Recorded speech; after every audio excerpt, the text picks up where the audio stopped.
The story begins on Riverine Island, a secluded paradise known for its enchanting summers.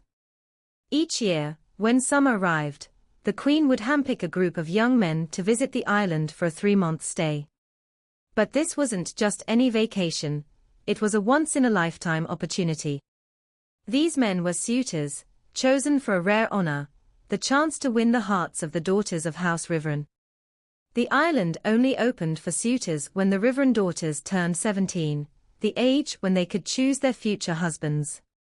They called it the magic summer. Leah Riverine, the fourth daughter of the house, had just turned 17, and she was ready. Among the suitors were Count Rosemorn, who came bearing jewels as extravagant gifts, and Antoine, the second son of Count Gull, who brought nothing but heartfelt poems. Leah was overwhelmed by all the attention, so she asked for permission to step outside. To breathe, to think, and to clear her head before making such a life-changing decision. As she wandered through the gardens, lost in thought, she encountered another suitor, Duke Julian Ryandel. A war hero, known for his pivotal role in winning the First Imperial War, Duke Ryandel carried himself with calm confidence. Leah was stunned, not just by his reputation, but by his striking presence.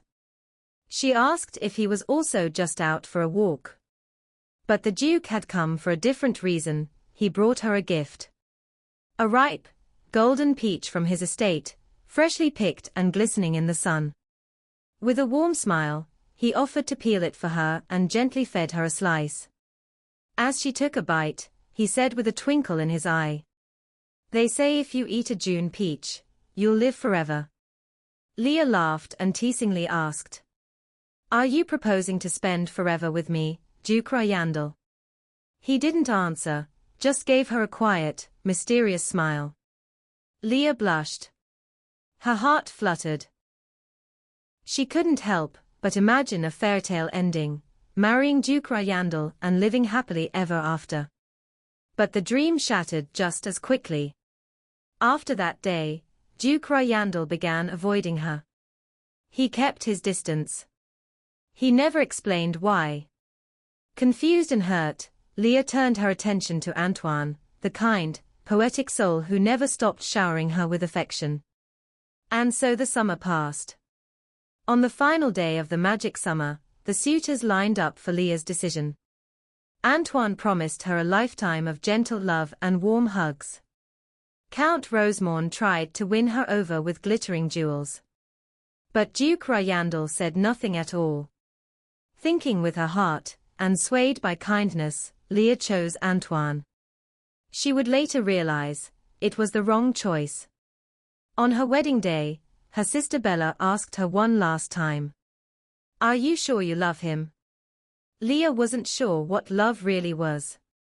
But Antoine seemed sweet. So she smiled and said, "I'll be happy." Years passed. Leah was nearly 40 now. And the truth. That promise she made at 17, it was a mistake. Antoine, the man who once gave her flowers and poems, turned out to be poor, untalented, and powerless. He gambled away what little they had, chasing dreams that never came true. They lived in near poverty. When Leah suggested selling their land and moving back to Riverine Island, Antoine flew into a rage. He threw a plate at her. It scratched her cheek.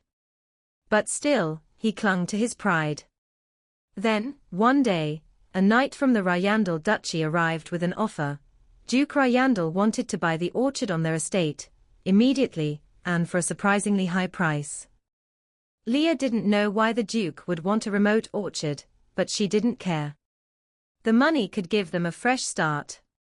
But within 6 months, Antoine gambled it all away. They were back to nothing.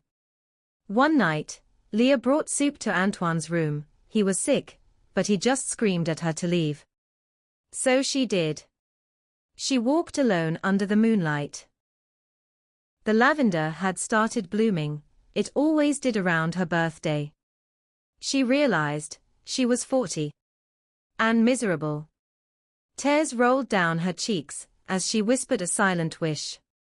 If only I could go back, just once, to when I was 17. And somehow, she did. In a flash, Leah was 17 again.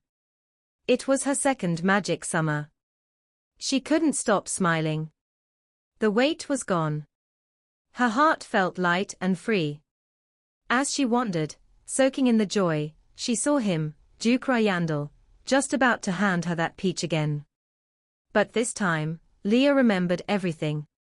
After giving her the peach, history repeated itself. Duke Ryandel ignored her once more. Count Rosemorn, as always, smothered Leah with jewelry. Antoine's poems were still as childish and naive as ever. It felt like nothing had changed from her first life. But something was different. And soon, everything would take a turn. 3 months passed, and it was time for proposals. This time, Leah turned Antoine down. After everything she'd been through, she understood how vital money was. She figured, even if she didn't love Count Rosemorn, his wealth could at least shield her from the misery of poverty. She also thought, if she didn't love him, he couldn't hurt her. So in her second life, Leah chose Count Rosemorn. But once again, she was wrong. Count Rosemorn treated her like a fragile jewel, something to be locked away and guarded. He kept her confined to a luxurious room that felt more like a vault than a home. Servants were ordered to doll her up constantly, but no one ever asked what she wanted. He never cared about her interests, her dreams, or even her comfort. On her 40th birthday, Count Rosemorn arrived with other women, clearly not just for the celebration. He coldly wished her happy birthday, and then told her the banquet was cancelled due to an urgent business trip. When Leah asked to visit her sister Bella, he refused, claiming it was too dangerous outside. Despite the diamonds, the silks, the palatial life, Leah felt hollow, sick with regret. She couldn't believe she had made 2 terrible choices in 2 different lives. Sitting alone in her room, she spotted lavender, her favorite flower, blooming in a vase by the window. It reminded her of her birthday, of lost time, and of all the promises she made to herself. Desperate for one last chance, she clutched the lavender and whispered a plea. "Please, let me go back. Just once more. I swear I won't make the same mistake." And just like that, she was 17 again, standing in the lavender fields, tears in her eyes. This time, she turned to her sister Bella and made a promise. "I'm not getting married," she said firmly. That evening, during dinner in the Riveren family dining room, Duke Riveren brought up the usual topic, Leah's suitors arriving soon. But Leah stunned everyone by declaring, "I won't marry anyone." Her father was furious. He stormed out of the room. But Leah didn't budge. Not this time. She was done being pushed into choices that weren't hers. Weeks passed peacefully. Then came the first week of June, and with it, the arrival of the suitors. Antoine, still reciting cheesy verses. Rosemorn, still treating her like a porcelain doll. And then, there he was, Duke Julien Ryandel. Dashing as ever, with that familiar peach in hand. Julien smiled and asked, "Have you ever tasted a peach before?" Leah casually replied, "Yes," and described its flavor in detail. Julien looked confused. "Have you visited my estate before?" Leah shrugged playfully. "No, you gave it to me." His confusion deepened. Leah realized she was getting ahead of herself. This version of Julien didn't remember anything. Quickly, she corrected herself. "Actually, no, I haven't had it yet." Then she leaned in and asked, "Would you peel it for me?" As Julien peeled the peach, juice ran down his hand. Leah reached out to help roll up his sleeve, but then, on impulse, she did something bold. She gently licked the juice from his fingers. Julien turned bright red. He stepped back, flustered. Elle Leah. She raised a brow. You can't just call me by name without permission. Julian awkwardly apologized. But Leah, amused by his nervousness, smiled and told him it was okay. Julian then brought up a rumor he'd heard, that Leah wasn't planning to marry anyone. Leah didn't hesitate. Why does that matter? It's not like you were going to propose. Julian blinked, surprised. What makes you say that? Leah shrugged. You never proposed in my previous lives. You always avoided me. I just assumed you weren't interested. Julian was speechless. To lighten the mood, Leah said, Don't worry, I'm not mad. We barely talked. It's not like we had time to fall in love. She watched his reaction carefully. He looked intrigued. Then, unexpectedly, he smiled. You're different, he said. You speak like someone with both past and future in your eyes. Maybe she thought she'd never see him again. Or maybe it was his calm presence. But for the first time, Leah told someone the truth. She shared everything, about her first life, her second life, and the mistakes she made in both. Secrets she had never spoken aloud. Julian listened quietly. Then, with a thoughtful look, he asked. In your past lives, did you die? The question stunned her. It was oddly specific, almost too specific. But maybe, she thought, he was just curious about the afterlife. Or maybe, just maybe, he wasn't as ordinary as he seemed. Leah explained to Julian that she hadn't died in her past lives. She had simply returned, always on her 40th birthday, while looking at lavender and wishing with all her heart for another chance. As they walked together, Julian gently pointed out. So, this is your third life now. Leah smiled confidently. At this point, I'm probably older than you. But then, something in Julian's eyes caught her attention. You know, she said, narrowing her gaze, your eyes, they look like they've seen a lot too. She paused. Do mine look like that? Julian didn't answer directly. Instead, he looked at her with a small smile and said, They are stunning. Deep and beautiful. His words made Leah's heart flutter. Trying to stay composed, she quickened her pace and clarified. What I meant was, my eyes have changed. They hold more secrets now than when I was younger and naive. She added, almost as a reflection. Even though I'm older, I'm not sure I'm wiser. Age doesn't make someone a better person. Then she gave an example close to home, her father. My dad's older than anyone I know. But he's not exactly kind or wise. Julian chuckled and nodded. I get that. My father worked in the palace. He was always too busy, and then he died when I was still young. He looked off into the distance. I barely remember him, except for one thing. Whenever he was home, he'd take my mother and me on long walks. Then, in a quiet, unexpected moment, Julian wrapped his arms around Leah in a gentle hug. She froze, cheeks burning. As they pulled apart, he smiled and said, That's the kind of hug my father used to give my mother. Before Leah could fully react, a familiar voice called out her name. It was her nanny, frantic as always, followed closely by Julian's servant, who reminded them to prepare for dinner.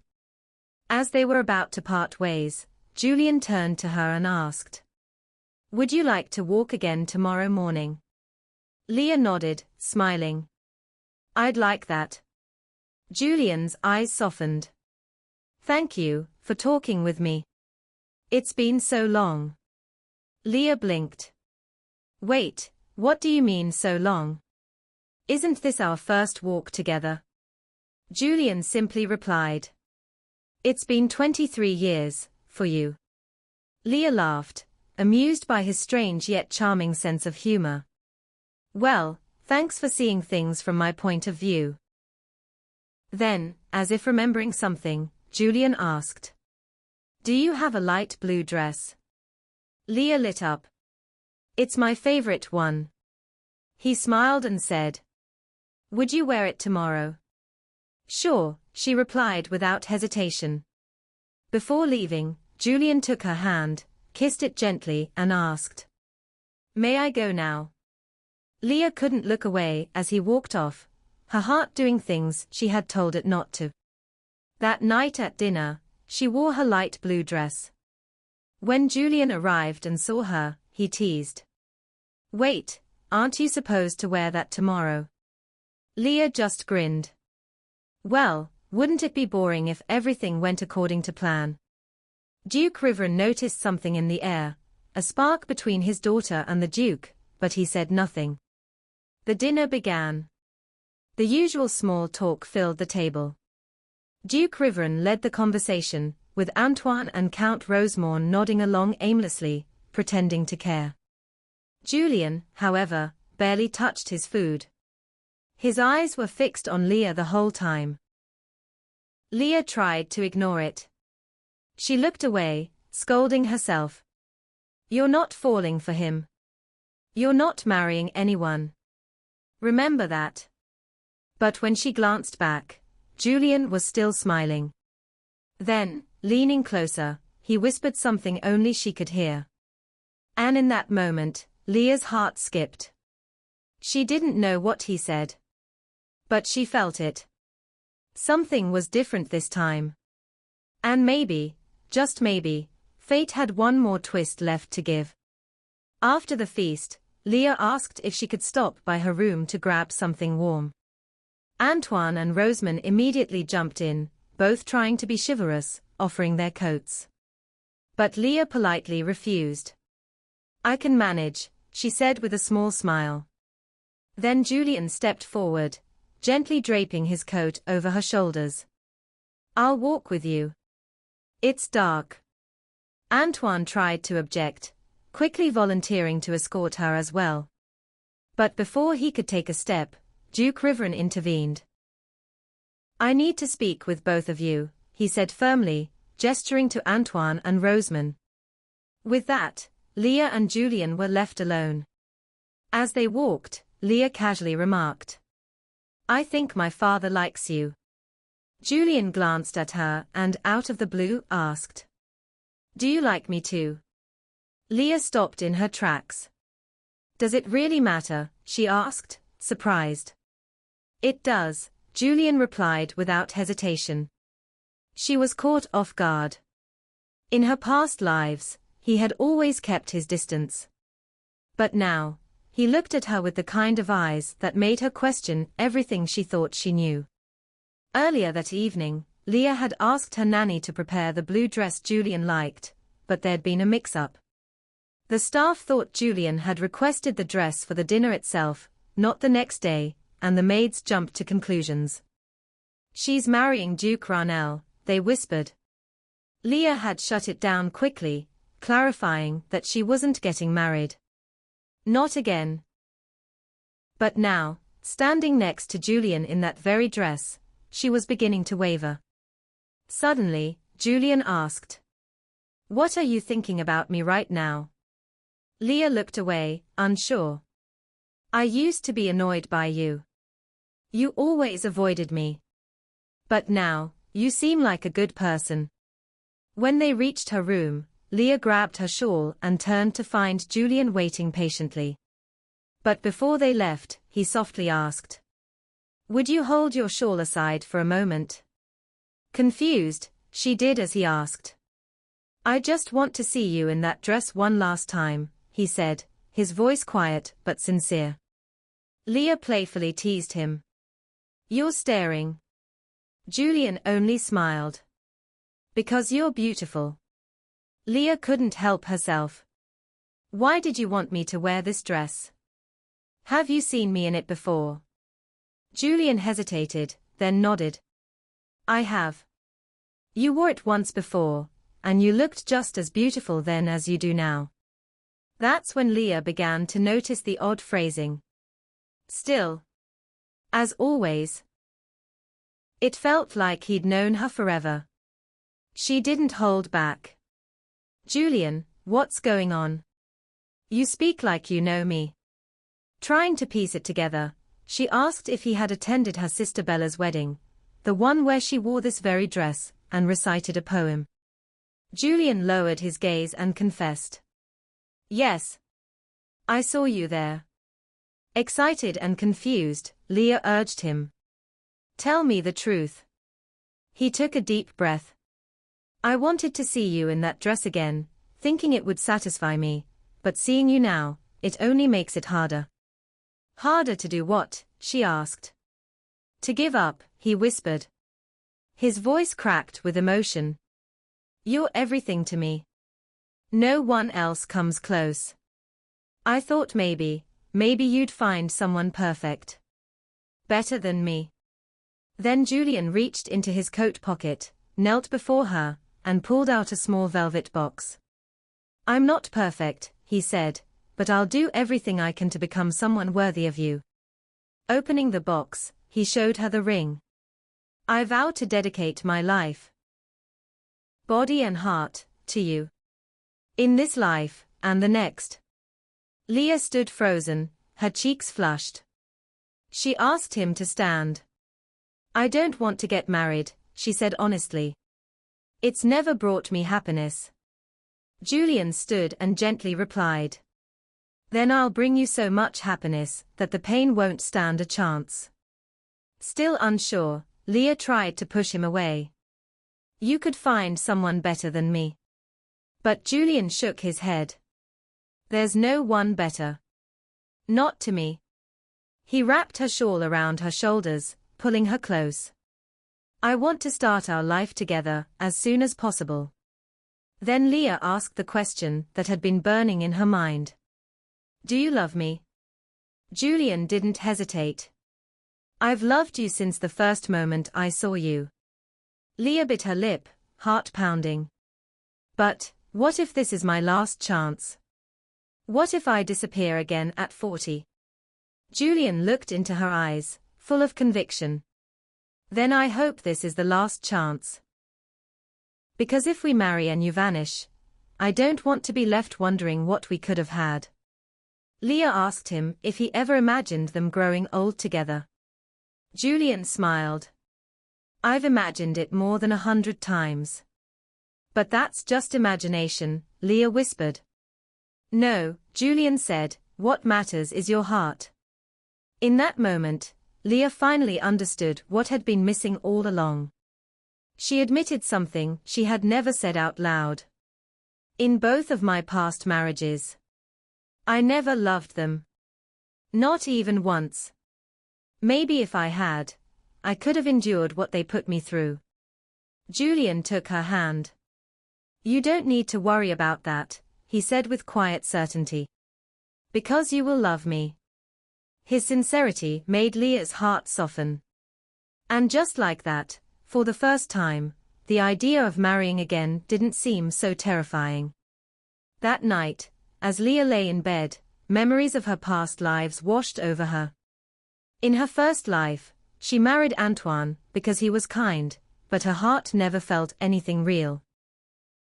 In her second, she married Roseman for wealth, but ended up imprisoned by luxury she couldn't escape.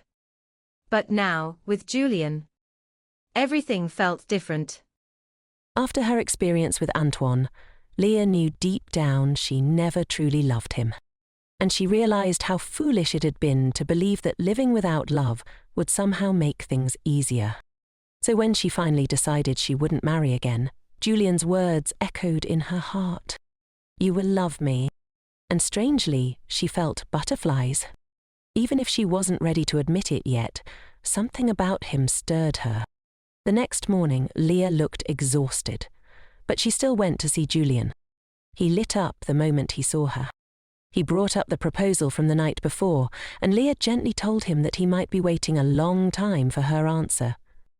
With a warm, patient smile, Julian replied, I'll wait. As long as you let me stay by your side.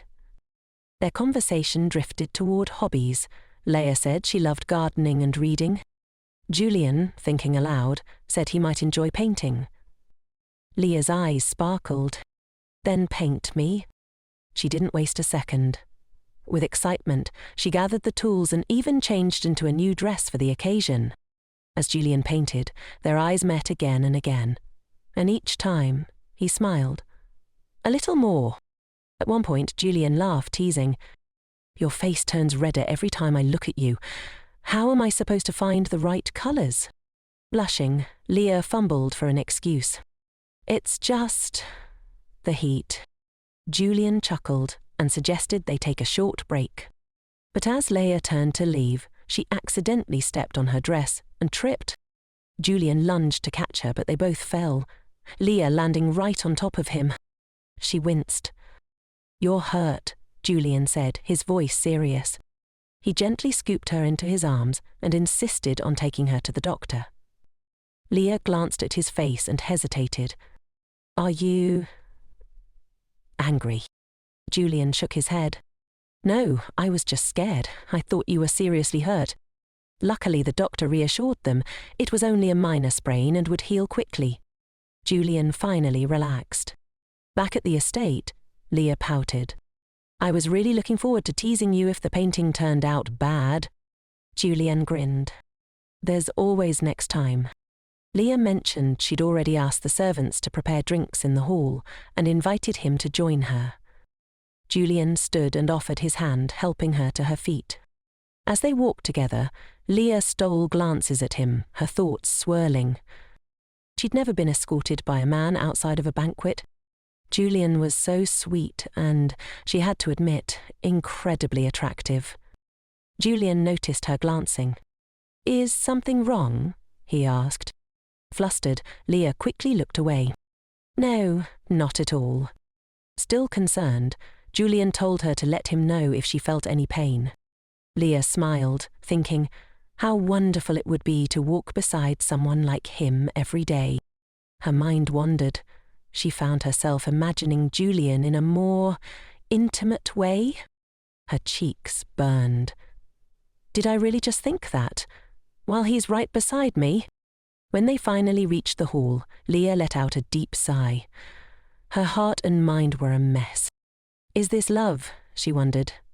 Have I already fallen for him, the moment he made my heart flutter? The thought of asking him to spend the night crossed her mind. And though the idea startled her, it stayed. Despite her inner turmoil, the rest of the day passed without trouble. As night fell and they prepared to part ways, both expressed how much they'd enjoyed the day. Then Julian softly asked, "Can I see you again tomorrow morning?" Leah hesitated, then voiced something that had been bothering her. "I'm starting to feel like you've forgotten that you proposed to me. You're treating me more like a friend than someone you want to marry." Julian took her hands in his. "I haven't forgotten, not for a second. I've been thinking about you all day, cherishing every moment, knowing I won't get them back." Then he knelt down again, holding the ring. "I still want to marry you. Please say yes." Leah paused, then finally said, "All right, but on one condition." Julian's eyes lit up. "Anything, just name it." Looking him straight in the eyes, Leah said bravely, "I want to spend the night with you, just once." Julian was stunned. Then he smiled. "You haven't changed a bit." Leah shot back playfully. "You haven't known me long enough to say that." Julian laughed. "Well, I'll take your condition, if it means you'll truly consider marrying me." Leah didn't beat around the bush. She spoke of her failed marriages, how she no longer had faith in the idea of marriage. She admitted she had no expectations, except perhaps in the bedroom. "I'm not sure I want to be your wife," she said honestly, "but I do want to be with you."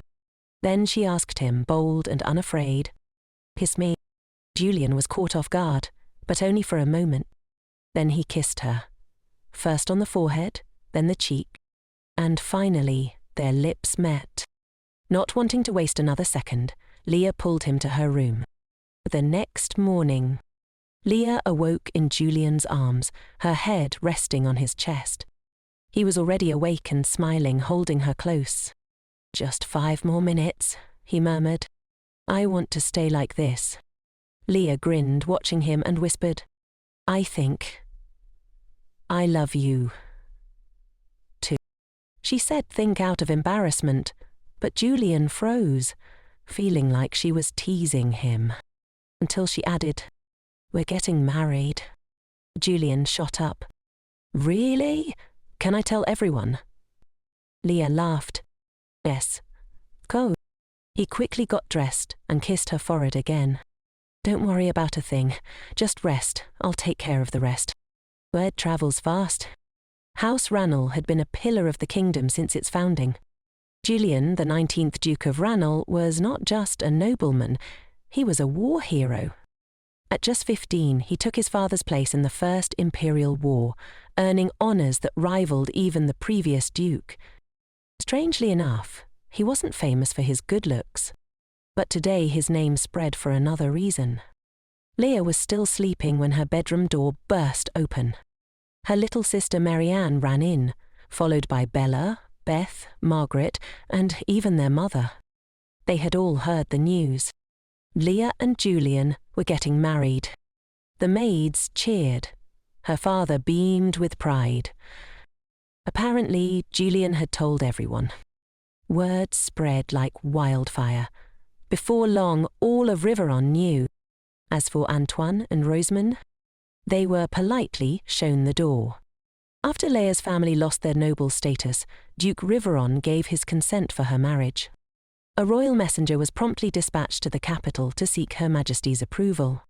Leah could hardly believe how quickly everything was unfolding. As she made her way to see Julian, fate brought them together midway. They'd bumped into each other by chance, and to her surprise, she realized her nanny had dressed her in an outfit that perfectly matched Julian's. Flustered, she took his hand, and they walked together in quiet harmony. But Leah's curiosity soon got the better of her. "Julian," she asked softly, "why did you fall in love with me?" Julian paused, searching for the right words. But before he could answer, a voice interrupted. "Leah." "Julian." It was Bella, accompanied by another one of Leah's sisters. In an instant, Julian was whisked away by the enthusiastic siblings. Leah barely had time to react before Bella grabbed her arm. Moments later, Leah found herself seated with her sisters, sipping tea and chatting. Bella seemed genuinely happy for her, which surprised Leah. In the past, Bella had voiced concerns when Leah was engaged to Antoine. But now, she seemed calm, almost proud. Curious, Leah asked, "Did you know Julian before? He said he saw me at your wedding." Bella blinked. "No, that was the first time I ever saw him." Then, suddenly, Bella stood and gasped. "Wait, did he fall in love with you at my wedding and came all the way here just to marry you?" Leah nodded, cheeks warming. Bella grinned. "You've really fallen for him, haven't you? I can see it in your face." Leah laughed nervously. The same me who once swore off marriage, now completely caught in his spell. Overwhelmed by the whirlwind of emotions, Leah politely excused herself from the gathering. As she descended the stairs, her thoughts wandered. Was she really getting married? So soon? Everything was happening so fast, and she hadn't had time to truly reflect. She stepped outside and froze. Julian was standing there, smiling warmly. "I have an idea," he said. "Let's have our wedding right here, in the East Wing basement." Leah blinked in confusion, until she realized what he meant. The basement led to a secret garden. It was a hidden place, accessible only through a small back door, a place only Leah knew about. She had discovered it years ago and had shared it with Bella. No one else even knew it existed. "How did you find out about this?" she asked, wide-eyed. Julian smiled. "I noticed you always went there when you needed to think." Leah was stunned. How could he have known? had Bella told him. But she didn't press further. Instead, she welcomed him into her little sanctuary. "Do you think it's beautiful?" she asked. Julia nodded. Beautiful enough for a wedding. Leah was touched. Weddings were traditionally held at the groom's estate, especially for nobility. But ambition doesn't bind you. Tradition.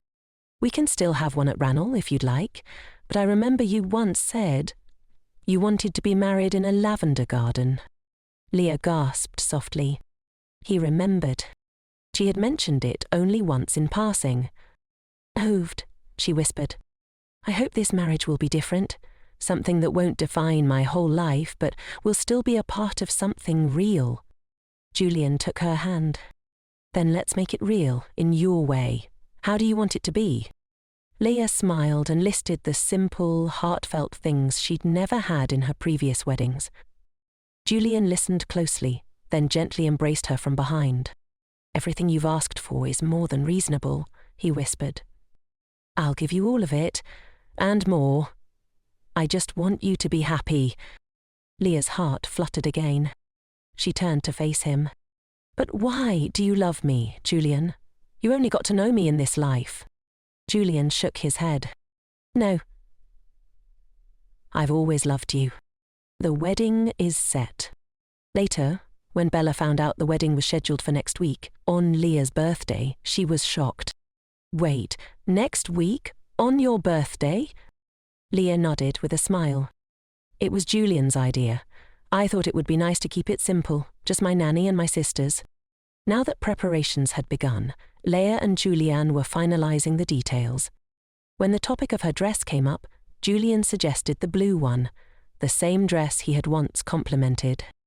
Leah tilted her head. "You really like that dress, don't you? Why?" Julian smiled. "Because I like you even more when you wear it." Lately, there had been a growing trend among noble families, especially those with high titles, to skip lavish ceremonies. Instead, they'd have their marriage officially certified by the Queen. It was faster, simpler, and still prestigious. Only nobles of a rank higher than Marquess could request this. So when Julian presented Leah with the official marriage contract, she knew this was serious. As she read through the document, her heart softened. Every single request she had made, every detail she had shared, was written in that contract. When she looked up, Julian was watching her quietly. "Is there anything you want from me?" she asked. Julian gave her a soft smile. "Just one thing. Stay healthy and always stay by my side." And finally, the wedding day arrived. A week later, Leah arrived at the secret garden, accompanied by her sisters and nanny. Her heart fluttered with anticipation. She wondered what Julian had prepared for their special day. To her astonishment, everything she had dreamed of was perfectly arranged. The flowers, the decorations, the warm sunlight filtering through the leaves. It was exactly as she had imagined. She was overwhelmed by how thoughtful Julian had been. Even the music playing was her favorite childhood song. It felt like a new beginning, like magic. Then Julian appeared, dressed elegantly, his presence calming and radiant. He greeted Leah with grace, gently kissed her hand, and whispered a compliment that made her blush. "You look breathtaking." He then placed a royal jewel in her hair, a gift that sparkled with a brilliance that matched her glow. With everything in place, Julian took her hand, and together they walked down the aisle. As they reached the altar, Julian turned to her and said, "Oh, I've been waiting for this moment, what feels like lifetimes. Out of all the souls that ever existed, I chose you. And despite the pain, the waiting, the unknowns, I've never once regretted it. Even if life rewound and began again, I would still choose you every single time." Leah's heart overflowed. She had no doubt anymore. She too would choose him again and again in this life and the next. A priest, brought by Julian, offered his blessings. He spoke of love binding them together, of enduring hardships side by side, and of finding happiness in the end. With gentle smiles and steady voices, they exchanged vows and sealed their union with a loving kiss. Time seemed to fly after the wedding. Leah and Julian rode by carriage to the capital, where they had an official audience with the Queen. Their marriage was formally approved. From there, their journey continued until they reached the Ranel estate, Julian's home. As they approached, Leah noticed a tall fence near the river and wondered about its purpose. Inside the manor, she was stunned.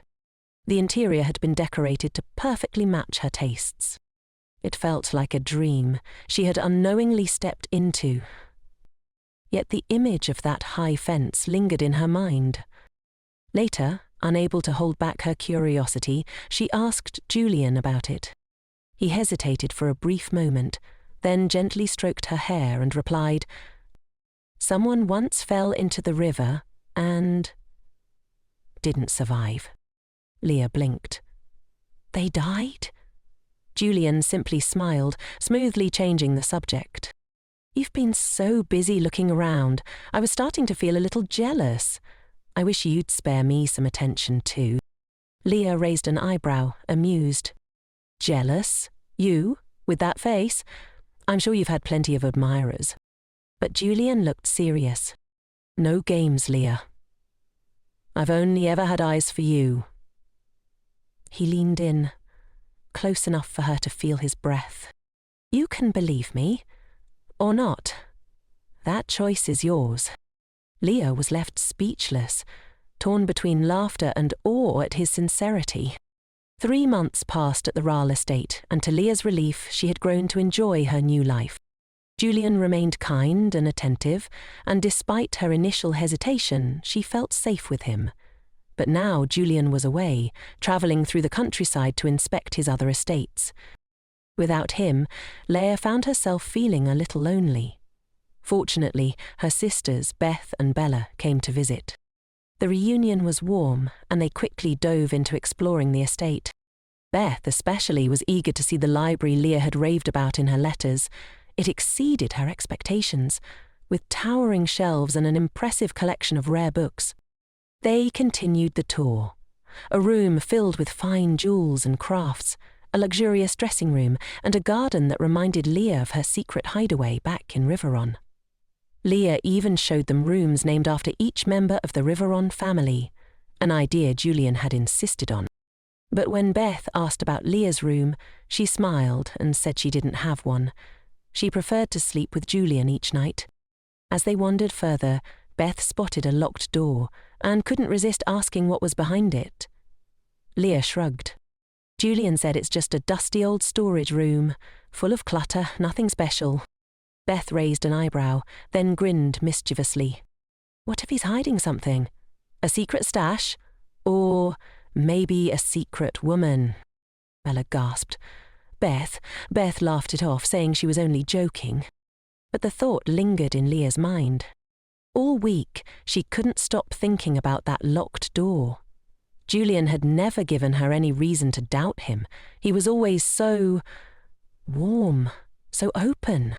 Still, something about that room tugged at her curiosity. What could be inside? The day Beth and Bella left, Leah stood in the hallway, alone again. The estate was quiet, too quiet. She looked at the locked door.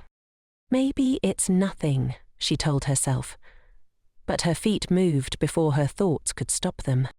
Just a quick peek, she decided, and with that, she reached for the handle. Julian never tried to hide the key to the locked room. It was always right there in his office drawer. This casualness made Leah believe there was nothing particularly secretive about it. But curiosity has its own gravity. One afternoon, unable to resist any longer, Leah took the key and opened the door. To her surprise, the room was far cleaner and more orderly than she expected. It was quiet, almost sterile. Not the dusty storage space Julian had described. She brought in a lantern and looked around. That's when her eyes landed on a large board mounted on the wall. It was covered in writing, a list, cold and clinical. detailing various causes of death. High fever, lightning strike under the walnut tree, marriage, overturning near the river bridge, drowning in the estate lake, falling from the east tower, attack by unknown Unsal. The mention of the lake sent a chill through Leah. Julian had once mentioned someone drowning there. Her breath caught in her throat. As she examined the board closer, she saw that beneath each death entry there were strange notes. Details. And drowning in the lake, a line read, barrier recommended to prevent further incidents. Was the fence she'd seen meant to hide something, not just protect? Another note, under fall from East Tower, listed heights from which a person might survive a fall. Leah's blood ran cold. This didn't look like an investigation. It looked like planning. Plans for murder. Heart-pounding, she stepped back. And that's when she saw it. Her own portrait. Pale, framed, staring back at her from the wall. Before she could process it, a firm hand clamped down on her shoulder. She spun around. Julian. His expression was unreadable, but his voice was cold. I told you not to come in here. Leah's thoughts spiraled in panic. Who was this man? The one she married? Or a killer in disguise? Years before the wedding, Julian stood before Her Majesty in a tense meeting. He wasn't happy about it. The Queen had one goal: get him married. She even presented a portrait of his potential bride, Isabella Riveron, the eldest Riveron daughter and kingdom's most celebrated beauty. Julian wasn't impressed. Rather than object outright, he cleverly asked for a 3-year postponement, claiming he wanted to serve in the war. He promised to do her bidding after that. Privately, Julian was bitter. He believed marriage was nothing but a trap, especially after witnessing the toxic relationship between his parents. His father had been a heartless soldier. His mother, a royal by birth, was emotionally dependent and ignored. Julian had grown up in cold silence, a neglected child between 2 unhappy adults. He vowed never to end up like them. So he used the war as an excuse to buy time, 3 years of freedom. But time passed faster than he expected. Before he knew it, Julian found himself summoned again. The Queen smiled like she held all the cards. This time, she ordered him to visit Riveron Island for 3 months. He was to return with news of his engagement. Julian was furious, but masked it well. He wasn't going to marry anyone just because she told him to. On the journey to Riveron, he sat silently in the carriage, listening to the idle chatter of suitors Antoine and Roseman. It became painfully obvious the Queen had stacked the deck. She wanted him to stand out among the competition. This was all orchestrated for Leah. Julian vented to his friend Edmund upon arrival, annoyed and cynical. At the welcoming ball, Edmund asked if he'd seen Leah yet. Julian scoffed. She looks like she hasn't eaten in days to fit into that dress. Harsh words, but then he admitted, Leah was charming, beautiful even. Not my type, he concluded. When asked what his type was, Julian paused, then replied, someone calculating, cold, smart, but not too smart. Someone who doesn't care about marriage. Someone like me. Edmund raised an eyebrow. That sounds like Leah to me. Julian dismissed it. She's too assertive. Besides, I'm not marrying into Duke Riveron's business of selling off his daughters. Suddenly, Leah stormed over, clearly angry. But then, in a flash, her expression changed. She greeted him politely. Their first meeting had begun with fire. The next morning at tea, Julian and Leah sat in uncomfortable silence. She glared at him. He tried to stay cool. Then she broke the tension. I'll forgive you, she said, referring to his rude remarks at the ball. Julian raised a brow. Did I say something rude? Leah bristled. You know you did. An apology would be nice. Julian didn't budge. Instead, he turned the tables. Do you not agree your father treats marriage like a business? Leah was stunned. She had overheard him insulting her father the night before. Julian doubled down, criticizing the Duke's exploitation of the island's beauty and his daughters alike. Fuming, Leah stood and shouted, "There's no way I'd ever marry someone like you." Julian smirked. "Glad to hear it. If I'm ever forced to propose, do me a favour and reject me." Their tension was palpable. When Edmund heard what Julian had said to Leah, he was furious. "You didn't just avoid marriage. You humiliated her," he scolded. "If you hated the idea so much, you should have spoken to Her Majesty. Not ruin an innocent woman's chances." Julian was struck by the truth in Edmund's words. He had been cowardly. The next day, he tried to apologize to Leah, but she ignored him. He noticed her smiling at others, something he had never seen before. When she caught him staring, she snapped, "Want to insult me again?" Julian shook his head. "I just wanted to say sorry, I was wrong. About everything." To his surprise, Leah accepted his apology. He awkwardly called her by name, "Leah," only for her to snap again, saying he hadn't earned that right. Still, she let him speak. Julian surprised both of them by asking, "Can we be friends, at least?" Leah blinked. Friends? He admitted that, despite his behaviour, he liked her. She pushed him away. "You insulted me, you judged me." Julian softened. "I was wrong. And for the record, you have the most beautiful eyes I've ever seen." Leah didn't respond right away. Then she turned and said, "There's nothing to criticize about your appearance either." Julian couldn't help but smile. Maybe, just maybe, he hadn't left such a terrible first impression after all. Leah wasn't about to let things get too soft. "Don't get the wrong idea," she added playfully. "That good impression you made? It didn't last long." Julian laughed. "Fair enough. So, what's the condition?" Since Julian had been speaking to her so casually, Leah assumed he now saw her as a friend. "Can I talk to you the way I do with my other friends?" she asked. Julian smiled. "Of course." With that, Leah gave him a light pat on the shoulder. "See you tomorrow, Julian." Then she turned and walked away, leaving Julian standing there, completely stunned. No one, not even his closest friend Edmund, had ever spoken to him like that, or touched him so casually. Quickly catching up to her, Julian asked, "Did the way I spoke to you make you uncomfortable?" Leah paused, then nodded. "A little. I just thought, if we're friends now, we should talk to each other more naturally.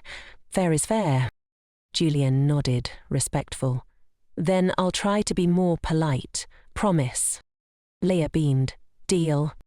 The next day, Julian found himself standing alone in the lavender field, deep in thought. What did Leah like?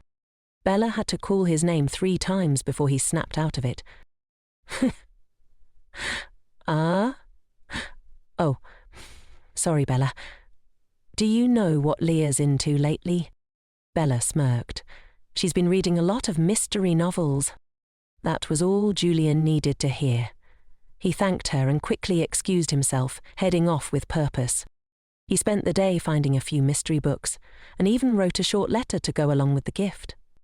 In it, he thanked Leah for forgiving his earlier behaviour, and wrote that the books were a gesture to celebrate their newfound friendship. He couldn't help but wonder how she'd react. Julian arrived early at the tea hall, eager and a little nervous. He found Leah already there, but she didn't look well. "Are you all right?" he asked, concerned. She groaned softly. "I couldn't sleep. That book you gave me. I stayed up all night reading it." Julian's face lit up. "You already read it?" From there they slipped into easy conversation, dissecting the plot and characters. Leah praised Julian for being such a good listener. Julian, in turn, told her she was a gifted speaker. "You tell stories better than the authors themselves," he said, smiling. Leah blushed slightly. "I used to write stories too, but my father always said women shouldn't publish books." Her expression darkened. "Especially after marriage. No man wants a wife who suddenly decides to become an author." Julian was quiet for a moment. Then he said, "Then write a book. I'll publish it under my name." Leah looked at him, stunned. "Your future wife might not like that." Julian shrugged, grinning. "I don't plan on getting married, so that shouldn't be a problem." Leah laughed at his boldness. Then Julian leaned in slightly, a mischievous glint in his eye. "Or we could just get married. That way no one could object." Leah blinked. "Was that a proposal?" They both burst into laughter at the absurdity of it all. "Thank you," Leah said, once they'd calmed down. "But you don't love me." Julia waved it off. "Love is overrated." Leah raised an eyebrow. "Maybe you think that, but for me, love's way more important than just getting a book published." Julian studied her. There was something in the way she said it, something sincere, maybe even wistful. "Have you been in love before?" he asked. Leah smiled proudly. "Only in books." She offered to lend him one of her favourites, a romance novel. "You need to understand love before you go throwing around fake proposals." Julian chuckled and agreed. "All right, I'll read it." A week passed since that moment, and Julian found himself walking through Riveron alone, lost in thought. He couldn't stop replaying that day, when he teared up over a book, and Leah didn't tease him for it. Since then, they'd been talking about the novel whenever they had the chance. If anyone saw them now, they'd think they were old friends. Strange, considering their first meeting was a complete disaster. But Leah had forgiven everything and treated him kindly, like a real friend. Julian couldn't help but admire how clever and outspoken she was, though admittedly she could be a bit messy, which only made him smile more. Leah was extraordinary. While walking through town, he passed a dress shop and stopped in his tracks. In the window was a beautiful blue dress. Something about it reminded him of Leah. Elegant, striking, one of a kind. On his way back to the manor, Julian sat in the carriage, smiling to himself as he held the paper bag containing the dress. He couldn't wait to see her wear it. But by the time he arrived, rain was pouring down. In the parlour, he expected to find Leah, but she was nowhere in sight. Antoine soon entered, casually mentioning that he had just taken a walk with Leah and that she had slipped, so she went to change clothes. He was now waiting for her in the parlour. "Is she hurt?" Julian asked, worried. Antoine blinked, misunderstanding. "Oh, I'm fine. Just a little wet," he said smugly. Julian frowned. "I meant Leah." "Oh," Antoine shrugged. "She's fine. Don't worry so much. It was fun, though. Honestly, Leah's pretty easy to please. Just like any other girl." Julian's expression darkened. "What did you say?" "You know, that girl, Leah," Antoine replied with a smirk. "I bet she'll marry me. I mean, I don't get what's so special about her eyes anyway. Always acting all high and mighty. She talks too much too. I'm thinking of a way to make her." That's all Julian needed to hear. He threw a punch right into Antoine's face, silencing him mid-sentence. Antoine stumbled back, furious. "What the hell's your problem? Jealous because I'm the one she'll marry? She's just an easy girl." Smack. Another punch, harder this time. Before the fight could escalate further, Leah burst into the room. "Stop it!" she yelled. Without waiting, she slapped Julian across the face. "How could you? People get hurt when you hit them," she snapped. "Get out, Julian. I would never marry someone like you." Julian stood there, stunned and ashamed. "I'm sorry," he said quietly. "Maybe it's better if I leave the island." He turned and walked out. Antoine was about to say something, but then he screamed out in pain again. Leah spun around in surprise and found her sisters, Jane and Lydia, the mischievous Riveron twins, hiding nearby. They had seen everything. "Antoine called you an easy girl," Jane said. "And Julian defended you," Lydia added. "Big time." Leah's heart sank. She had slapped the wrong person. Without thinking, Leah ran outside in the rain, desperate to catch up with Julian, but her shoes slipped and she fell hard on the wet ground. Julian, already a distance away, turned and rushed to her. "Here?" She looked up, soaked and muddy but determined. "I'm sorry," she blurted. "I didn't know what happened back there. I shouldn't have slapped you." Julian helped her up. "How did you even get involved?" she asked. "Because," Julian said simply, "you're my friend." Leah looked at him for a moment, then smiled through the rain. "Well then, as your friend, I forbid you from leaving." Back in her room later that day, Leah was reading when her maid entered with a package. "This looks like something of yours, miss." Leah opened it and found a note from Julian inside. Her heart skipped. Inside the box was the stunning blue dress she had seen in the shop window. She smiled, already planning to wear it to the ball 2 days later. The ball finally arrived. Julian, now recovered from his cold, stood tall and handsome in the hall, scanning the crowd. Then he saw her. Leah, in the blue dress, looked radiant. His breath caught. "You look beautiful," he said, walking up to her. Leah grinned. "Why did you get me this dress anyway?" Julian answered without hesitation. "Because it suits you. No one else could pull it off like you." "Why are you being so nice to me?" she asked. "You've listened to my stories, read my books, gave me gifts, punched Antoine, and even took a slap from me. But you still keep saying nice things." Julian looked her in the eyes, steady and sincere. "Because I like you." Leah blinked. "You like me?" Julian nodded nervously. "It's why I wanted to be friends." "Did you get me the dress because you felt sorry for me?" "No," he replied. "I got it because you looked like someone who needed something beautiful, and Edmund said that when a lady's feeling down, sometimes a gift can help." Then Leah threw a curveball. "So, how do you apologize to a man?" Julian smirked. "A smile, and maybe a kiss. That's what your novels said." Without a second thought, Leah leaned in and kissed him on the lips. Julian froze, eyes wide, completely flustered. "That's my way of saying sorry," she said with a mischievous smile. Still red-faced, Julian stammered, "Well, would you like me to apologize too?" Leah nodded teasingly. He leaned in slowly, brushing a hand against her cheek.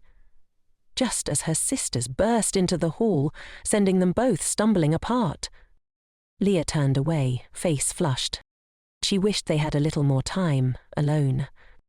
The next day, Julian was nowhere to be found, not at breakfast, not at lunch, not even at tea.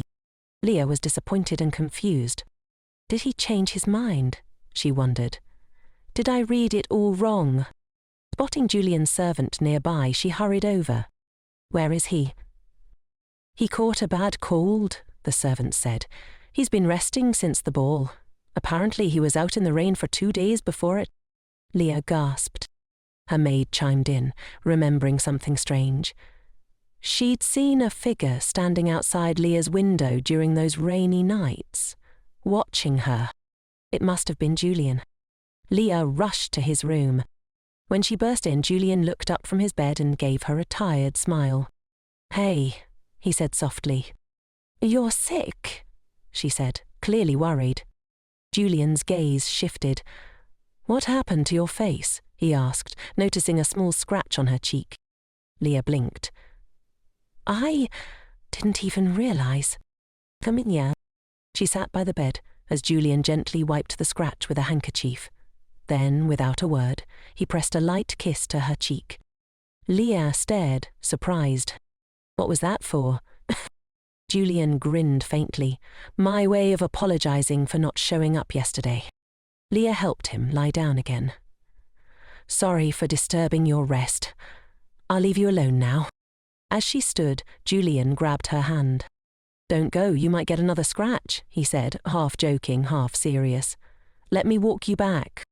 After a little while, Leah couldn't resist agreeing. She gently placed her hand on Julian's forehead, telling him it reminded her of a childhood memory. When she was very ill as a child, she once thought she heard someone come into her room and place a hand on her forehead until she fell asleep. She'd always believed it was her father, even though he was never the affectionate type. He hardly paid attention to his daughters and often raised his voice at their mother. Still, whenever she recalled that moment, she couldn't quite bring herself to hate him completely. Julian opened up then, revealing that his own father wasn't much different. He told Leah about a time they visited a count's estate. During the trip, his parents had a terrible fight. His mother left that very day, and his father stormed off in anger. Neither of them realized they had left Julian behind. It took 2 full weeks before a servant was sent to fetch him, only because someone finally noticed he was missing. His voice trembled slightly as he spoke, but he kept a small, bitter-sweet smile. Suddenly, Julian looked at Leah and said, "Duke Riveron is a lucky man to have a daughter like you." He admitted she deserved much better suitors than the ones Her Majesty had sent. None of them were worthy. Still, he was thankful, because their failures led him to her, to that radiant smile that had somehow become his favourite thing in the world. Just as he was about to say more, his eyes fluttered closed, and he drifted into sleep. The next evening, Julian returned to the dinner feast looking completely recovered. During the stormy night, someone had seen Antoine leaving the Riveron estate, and Count Roseman had quietly given up his pursuit of Leia once it became clear where her heart was leaning. Later, as they strolled hand in hand, Leah brought up the story Julian had shared about his father. She said that memories could be rewritten, that the past didn't have to define the future. She wanted to give him a new one. In this memory, his father might have been distant by day, but in the evenings he always made time for peaceful walks with his wife, just like they were doing now. And whenever she asked, he would pull her into a warm hug. Then, to demonstrate, Leah invited Julian to hug her like that. As he wrapped his arms around her, Julian wondered if she was trying to comfort him. Leah smiled and told him that from now on, if anyone asked, he should say his father was a kind man who loved him dearly. In that quiet moment, Julian realized Leah truly cared for him, from the depths of her heart. She reassured him that he was capable of love too. Julian smiled, warmth blooming in his chest. Without warning, he asked her to wait and dashed off. When he returned, he dropped to one knee, took her hand and kissed it. Holding out a ring, he proposed. Julian confessed he'd caught a fever from thinking about her non-stop and from worrying when he couldn't see her, even for a single moment. Meeting Leah had made him want to become better, and now he couldn't imagine life without her. He wanted her stories, her scoldings, her smiles every day. He asked her to marry him. Leah didn't hesitate. She smiled and said yes. But just as Julian let out a sigh of relief and joy, Leah added with a mischievous glint, "There's one thing I want to do before we get married." Julian, caught off guard but intrigued, asked, "What is it?" Still smiling, Leah leaned closer. "I want to sleep with you first." Julian froze. Leah explained that she wanted to be with the person she loved completely before marriage. Then, with a cheeky grin, she told him to come to her room around midnight. Julian was left completely speechless. Back in his room, Julian jumped into the shower, trying to calm down and collect his thoughts. It wasn't that he didn't want to. It was just that his nerves were off the charts. Eventually, he decided to take a walk, hoping fresh air would help. But somehow, his feet carried him straight to Leah's window. Not knowing if it was midnight yet, he hesitated. Then, gathering courage, he cracked the window open and softly called her name. To his complete shock, Leah popped up from the bathtub. Julian's face turned crimson in an instant. Leah, unaware at first that she was fully exposed, let out a loud scream and quickly dunked herself under water. Her cheeks flamed with embarrassment. "You're early," she scolded, hiding behind bubbles. "I haven't even finished soaking." Julian stammered, inching a little closer, voice gentle. He told her he was grateful for her courage earlier, and that this moment, though wildly unexpected, was one he would never forget. Then, leaning closer to the edge of the tub, his voice low and sincere, Julian whispered, "I love you." After that wild night, Julian and Leia took their sweet time enjoying each other's company. By late September, they threw a grand wedding celebration that had the whole kingdom buzzing. Soon after, their carriage rolled up to the Ranel estate. Leah, bursting with excitement about their new home, practically jumped out before it even stopped. But the moment she stepped inside, the excitement drained from her face. The place was dark, musty, and gloomier than she expected. Never one to back down from a challenge, Leah turned to Julian with her usual spark and declared, "This place needs a serious makeover." In less than 3 years, that lonely, cold manor transformed into something warm and full of life, beautiful and bright, just like the couple living in it. But while the house had changed, one small issue still cast a shadow on their love: their clashing personalities. One day, Julian heard that Leah had taken a tumble. Again. It wasn't the first time. Concern painted his face as he rushed to check on her, but his worry always came out sounding more like anger. Leah, hurt by his tone, couldn't help but feel discouraged. Julian and Leah were like polar opposites, different puzzle pieces trying to fit. Maybe the signs had been there since their very first clash. But back then they were so wildly in love they overlooked it all. Every time Leah got injured or into trouble, Julian's worry flared into frustration. He'd scold her, not out of cruelty, but out of fear. Still, what Leah longed for was just a little gentleness, just some softness in his words. Their maid, Judy, often found herself caught in the crossfire of their arguments, feeling sorry for Leah. One day, things boiled over. Julian barked orders at Leah as if she were one of his soldiers, and she couldn't hold it in anymore. "Could you not talk to me like that for once?" she snapped. Julian, instead of hearing her out, cut her off. Leah had tried to open up, to explain how his tone shook her. She wasn't asking for flowers or poetry, just some kindness. But Julian, trying to avoid another blowout, told her to drop it. That was the last straw. Furious and hurt, Leah stormed out of the room like a hurricane. Back in her room, she let the tears fall. Judy was there, quiet but supportive, listening as Leah poured her heart out. "I know he cares," Leah said between sobs, "but would it kill him to say it nicely? His coldness, it's getting to me. I miss him." Despite her pain, Leah decided to be the one to make the first move again. Judy watched with a heavy heart. It always seemed like Leah was the one extending the olive branch. Julian, for all his affection, rarely took the lead in mending things. Julian's reactions were unpredictable. When Leah came home limping or bruised, he'd either explode with rage or ice over with silence. Both stung, and that pain often sparked Leah's own temper, launching them into yet another argument. But Leah hated prolonged silence. She'd always break it within a day. Julian, on the other hand, needed space to cool down or risk saying something worse. Later that evening, Leah knocked gently on Julian's door, took a breath, and stepped in. "I'm tired of this," she said softly. "Let's just go back to how we were. I miss you." She reached out. "Can I at least get a hug, a kiss?" But Julian couldn't meet her eyes.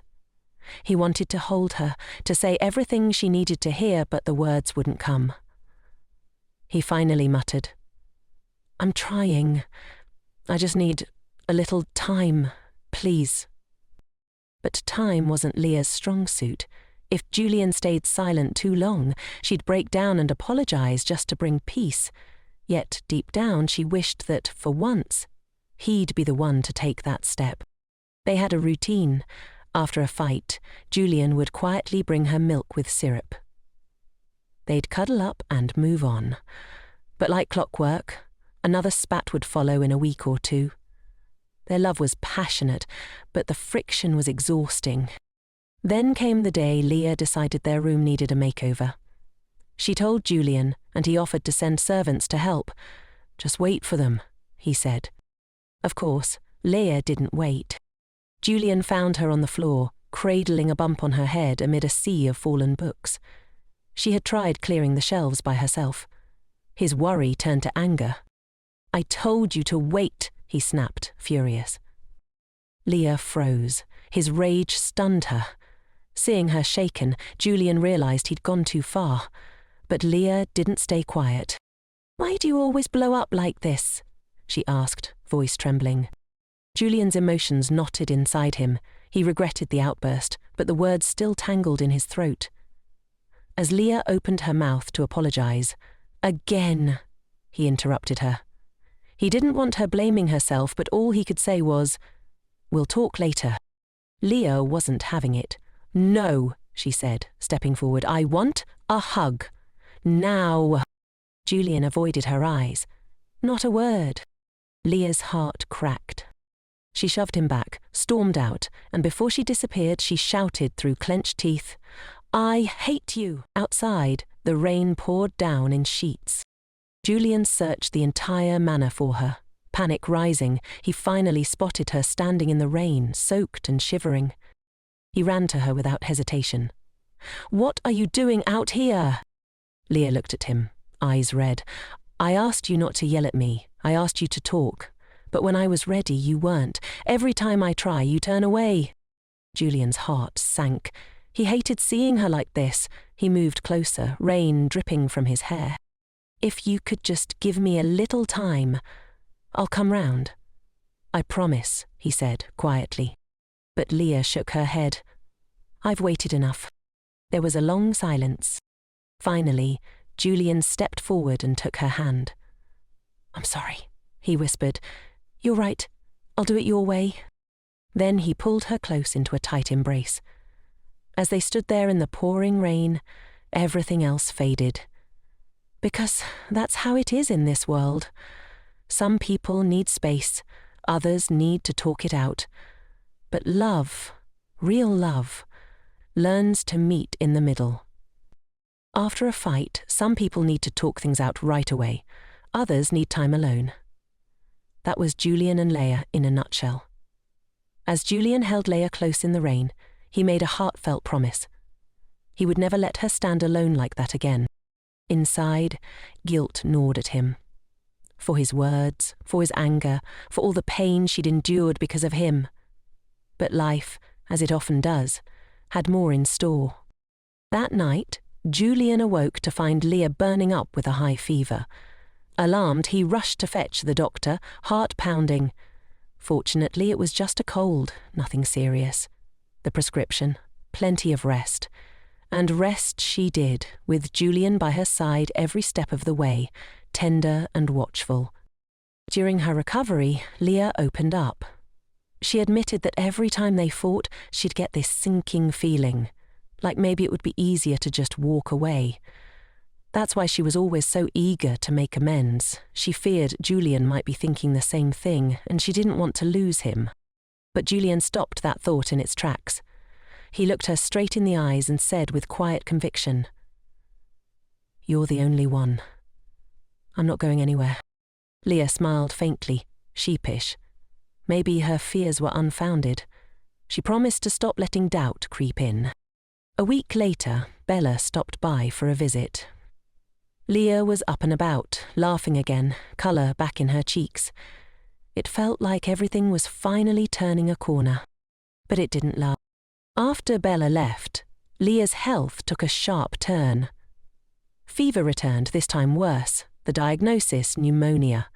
They tried everything, medicine, warm compresses, healing tonics, but nothing worked.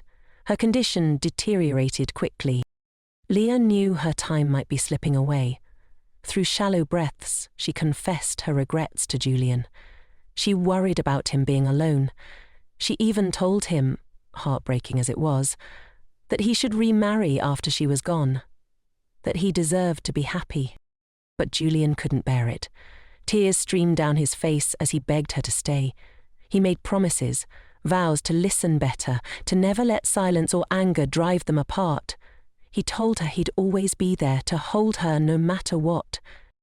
Leah smiled, weak but sincere. She asked for one last hug. Julian pulled her close, and she whispered about the walnut tree, the one under which he'd first embraced her.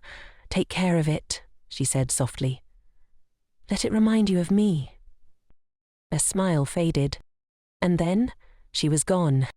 In the bitter winter of 1776, Léa Révérend died at just 20 years old. The cause? Severe fever and respiratory failure from pneumonia. Already weakened by the cold, her body simply couldn't fight anymore. Her passing was swift, shocking, and utterly devastating. Julian never recovered from the loss. He kept her room untouched. Her body remained on that same bed for years. One by one the servants left the manor, unable to bear the eerie presence of death that clung to the halls. But Julian stayed. He couldn't let her go. Even into his 40s, Julian kept his promise. Every autumn, he tended the walnut tree, harvesting its fruit just as he'd told her he would. It was as though Leah's memory had enchanted him, binding him to life, to grief, to her. At night, lying in that cold, quiet room, he would speak into the darkness, calling out for her. "Leah," he whispered, "I miss you. Please, let me see you in my dreams." Then, one night, he opened his eyes to an unexpected sight. There stood Her Majesty, just like the first time she'd summoned him. Beside her, a portrait of Bella. Everything felt surreal, like a dream, yet far too vivid to be just that. Julian's heart thudded. Was this real? And then it hit him. This was real. He was back in Riveron. Somehow, impossibly, he was reliving the past, heading toward a future he already knew. When Julian met Bella, he didn't hesitate. He laid it all out.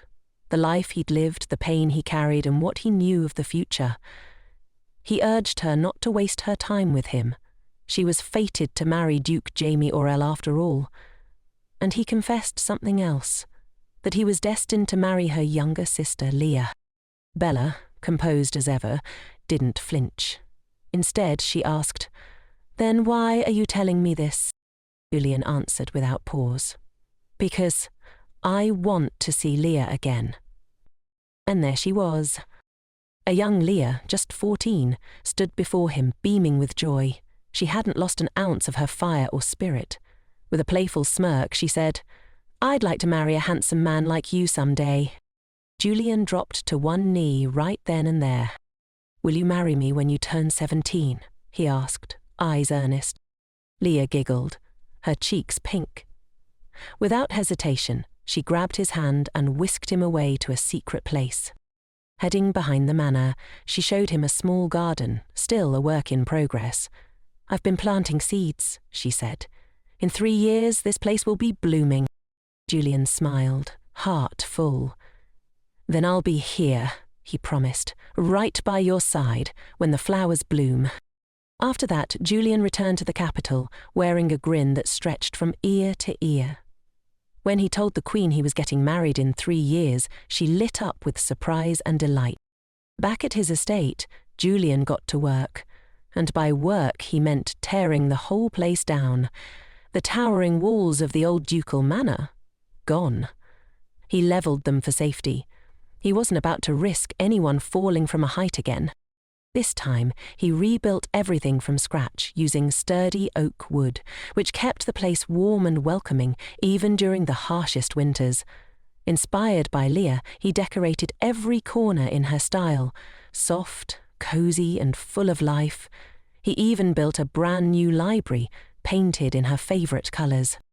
And as a final touch, he enlisted sorcerers to create a magical garden that bloomed year-round. The whole project took nearly 3 years to complete. Edmund, ever loyal, stuck with Julian through it all. He was still trying to wrap his head around how Julian had fallen head over heels after just one look. One day, on their way to a dress shop, Edmund raised an eyebrow. "Another dress?" he asked, genuinely baffled. "How many do you need?"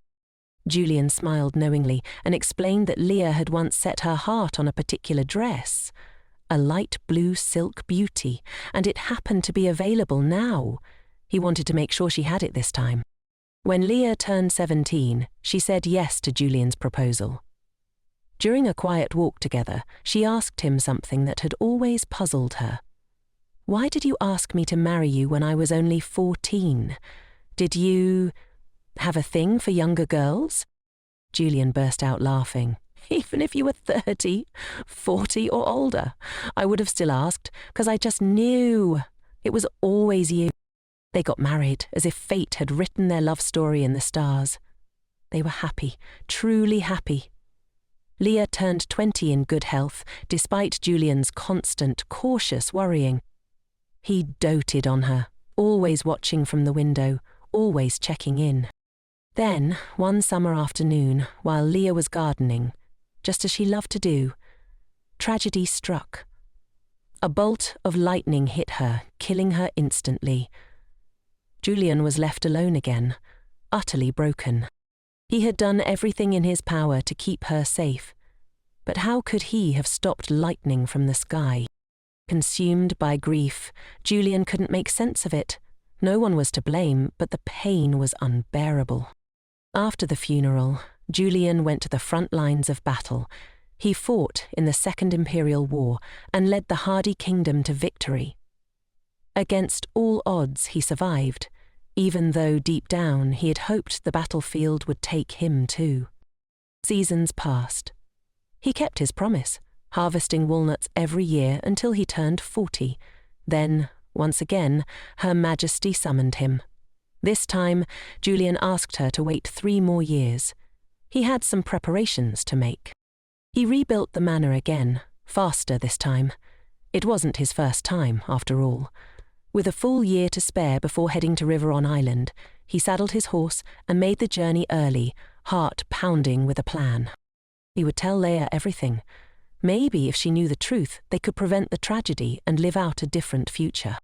When he reached Riverrun, he found her almost immediately.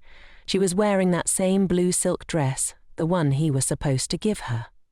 When Leah saw him, she blinked in confusion. "Who are you?" she asked. Julian's eyes welled with tears. He couldn't stop them, even as Leah approached, worried for him. She tried to comfort him, gently asking if he was okay. But that only made him cry harder. He had ridden day and night to reach her, rehearsed 1,000 speeches. But in that moment, none of it mattered. He saw the light in her eyes, her youthful glow, and knew if she married him, she would die again. So, in this third life, Julian made the hardest choice of all. He didn't marry her. A year later, when the Queen summoned him again, he declined the marriage altogether. Then came shocking news. A guard rushed in with word that Leah had gone missing. Julian was stunned but kept his resolve. Even when the Queen offered to send search parties, he refused. He couldn't see her again, not like that. Still, he couldn't help wondering how she was doing.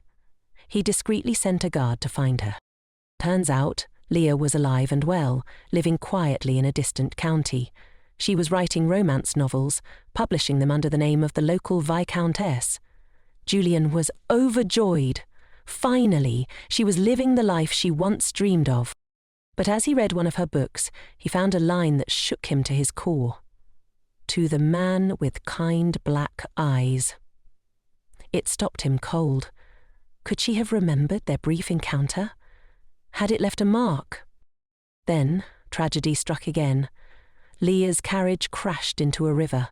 She died before he ever had the chance to speak to her. And that, Julian explained, was the story behind the writing on the giant board in the secret room. The same room Leah had once peeked into. Leah, hearing all this, was stunned.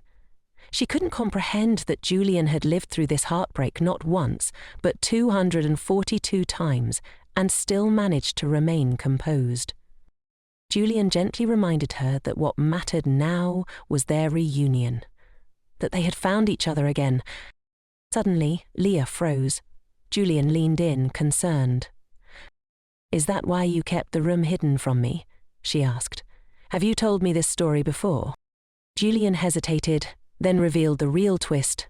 Leah had written the very first part of that message. Back in the early days, that room had belonged to the royal sorcerer. Like most ancient manors, it was full of secret corners, hidden spaces and lingering magic.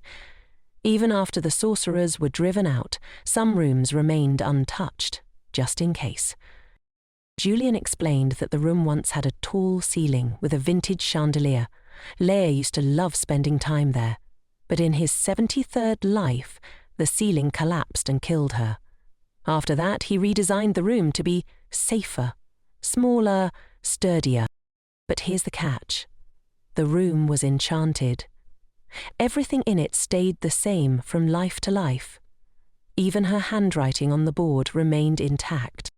Julian became convinced that whoever had cast the original enchantment might hold the key to breaking the cycle, so he went to his butler for information on the old palace sorcerer. The name? Chae Eun. It took 312 years, but Julian finally found him. The most ironic part? Chae Eun had been hiding out in the Ranel duchy the whole time. When Julian entered the old major's house, Chae Eun gave him a knowing look and said with a smirk, "Julian, you've outlasted even me." After pouring out the full story to Callan, Julian wasted no time getting to the point. He wanted to know how to save Leah. But Callan shut him down quickly. Some things, he said, just couldn't be changed. Julian refused to accept that. Every time he was reborn, something was different, so he wasn't convinced that fate was set in stone. He also couldn't understand why he was the only one trapped in this endless cycle. Callan explained it plainly.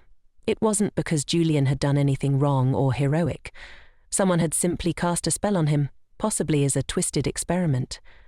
Julian had stumbled upon a girl fated to die young, and now he was stuck mourning her, over and over. The weight of that truth gnawed at Julian. Was this his punishment? His destiny? Was there no way out? Then Callan posed a question. If you found a way to break the cycle, would you be willing to let her go? Without hesitation, Julian said yes. If it meant Leah could live a longer, happier life, he'd let her go in a heartbeat. Moved by his conviction, Callan offered a sliver of hope. If Julian and Leah married, he should bring her to Callan. That visit might unlock a path forward. That spark of hope reignited Julian's will. When the time came, he brought Leah to see Callan, just as he promised. She lit up as she explored the place, eyes wide like a child in a toy shop. Callan even took them to his attic, where ancient tomes of magic were piled high. While Leah eagerly hunted for books to borrow, Callan pulled Julian aside. He handed him a small note, hidden away in a drawer. It hinted at a way to sever the magical bond trapping Julian in this loop. Callan instructed him to deliver that note to him in their next life. Julian did just that. In his 193rd life, not much changed on the surface. Leah still lived, and eventually she still died. But this time, Julian clung tightly to the note.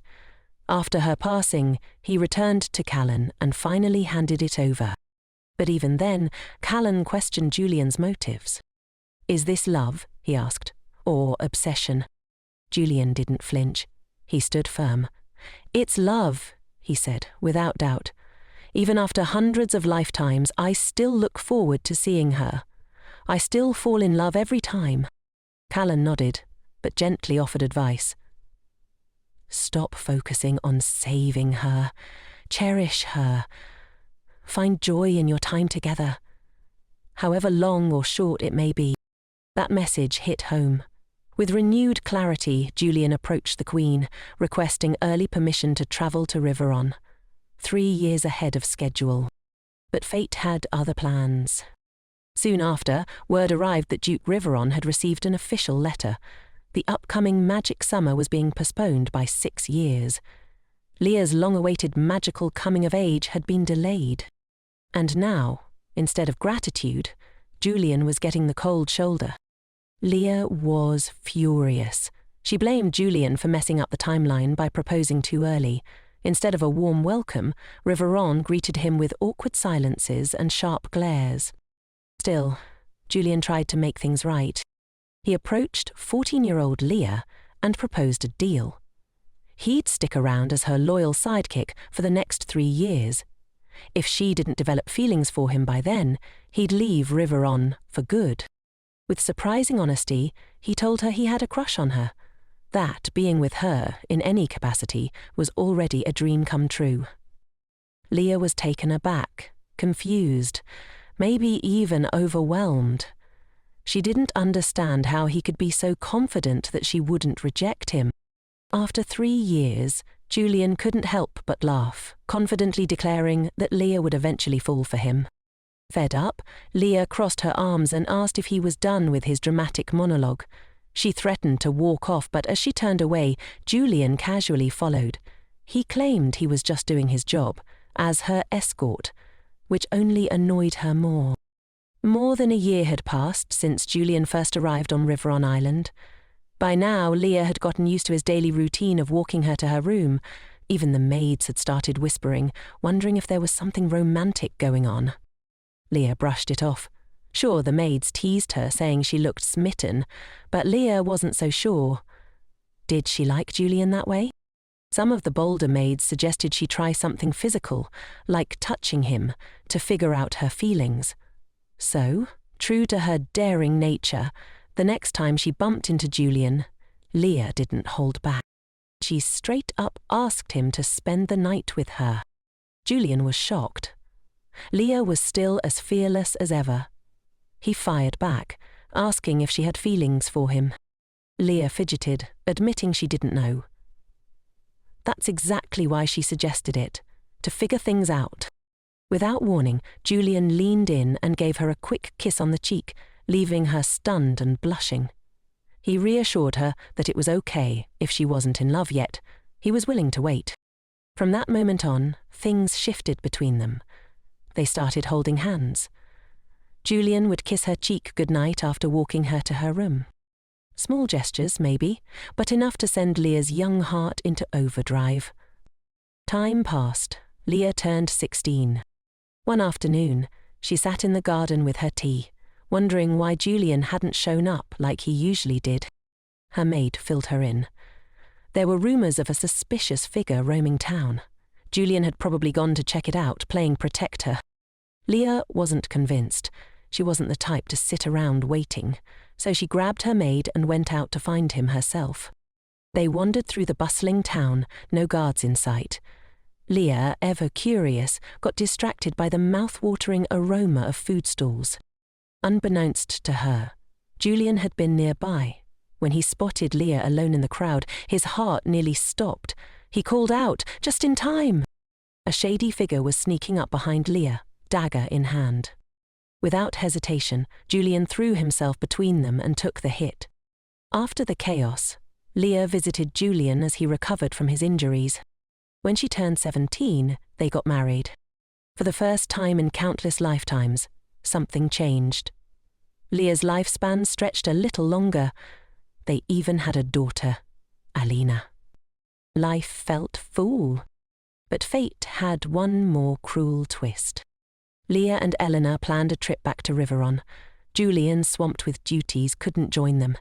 He was anxious, but he let them go, planning to catch up as soon as he could. When he finally wrapped up his work, he rushed to Riveron.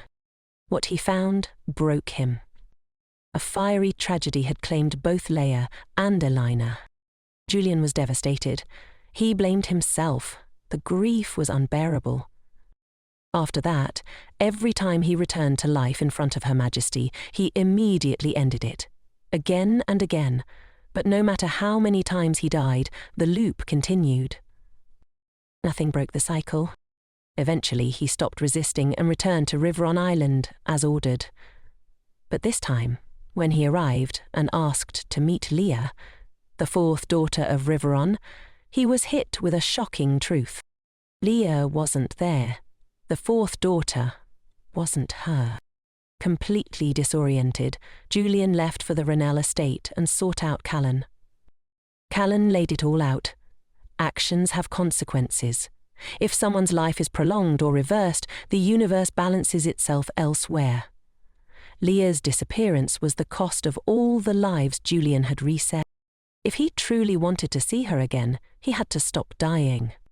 But Callan had an idea. What if Julian saved someone else who was meant to die? Maybe that would restore balance to the world. Julian couldn't remember all the times he'd lived and died. He'd lost count. But in one of those forgotten lives, he had become a true hero, saving people from minor mishaps and major catastrophes alike. For years he kept going, like a machine on autopilot, saving strangers, fighting battles. By the time he turned 40, something stirred again. Driven by instinct, he saddled his horse and rode back to Riveron. He couldn't bear to wait another second. And then, at long last, it happened. He'd found her, Leah, alive. But Julian wasn't done. He returned home and instructed his butler to find Sen. In this life, he brought Callan to his manor and revealed the secret room. There he laid it all out. Julian was done with the cycle. He pleaded with Callan to help him end it, once and for all. Seeing the agony in Julian's eyes, Callan didn't say a word. Instead, he pulled him into a warm, comforting hug. To honor Callan, Julian threw a grand feast. During the celebration, he gifted Callan a Ranel peach, a fruit rumored to grant an exceptionally long life. He explained the story behind it. Julian's mother had always forbidden him from touching the peaches from that orchard. As tempting as they were, he had never dared. Until now. After Julian's mother passed away, the orchard owner began bringing him a single peach each year he returned to life. This tradition continued faithfully until, honoring his mother's final wishes, the orchard was ordered to cut down the peach tree. But just before that, the orchard owner pleaded with Julian to try one, just once, promising that the fruit could grant him an incredibly long life. Julian was only 20 at the time, and he caved. Now, in this unexpected new chapter of his life, Julian realized he no longer needed immortality. So he passed the peach on to Callan, saying, "Here, you take it." Callan, listening to Julian's tale, was clearly troubled. He flatly told Julian to throw the peach away. Then came the bombshell. Callan revealed that the very same peach was the root cause of Julian's eternal life loop. Julian was floored. He demanded that Sen explain everything. Here's how it all went down. Years ago, a mysterious woman came to buy a love potion from Callan. At the time, gossip swirled that Duke Ranel was set to marry the Queen's sister, despite being in love with someone else. Callan theorized that the woman was, in fact, the Queen's sister, desperate to win Julian's father's heart. But love potions don't work on someone who's already deeply in love, so the scheme fell flat. Later, Julian's mother showed up at Callan's shop with a wild request. She wanted him to enchant the peaches from the tree Duke Ranel treasured most. Her idea? Anyone who ate one would be cursed with eternal life. Her hope was that, through endless reincarnations, her love interest would eventually forget his true love and fall for her instead. But it didn't stop there. She wanted one more spell, far darker. She asked Callan to make it so that anyone who fell in love with the peach eater would die no matter what. Callan refused, still her later orders. Cutting down the trees and destroying the fruit after Julian's father passed hinted at dark magic having taken root. It was clear the curse had been set into motion somehow. Callan urged Julian to destroy the peach and assured him the cycle wouldn't repeat. Julian immediately ordered his butler to burn the remaining peaches and chop down the tree. From that point on, Julian had only one goal: no more peaches for himself. Instead, he gave one to Leah, hoping she'd live a long and joyful life. Julian knew the rules. If Leah ever fell in love with him after eating the peach, her fate would mirror his, and she'd bear the burden. So he ensured she tasted the fruit, but didn't fall for him right away. By the time Leah's third life rolled around, Julian couldn't stay away. He loved her too much. Now, with everything out in the open, Leah finally understood. She stood by him. She told Julian that in all her past lives, when she died, she never regretted a thing. Loving him, even if it ended in tragedy, was worth it. But this time, in this life, she was determined not to lose him again. She sighed with relief when she realized she hadn't actually eaten the peach, just tasted its juice from his hand. In her eyes, that didn't count.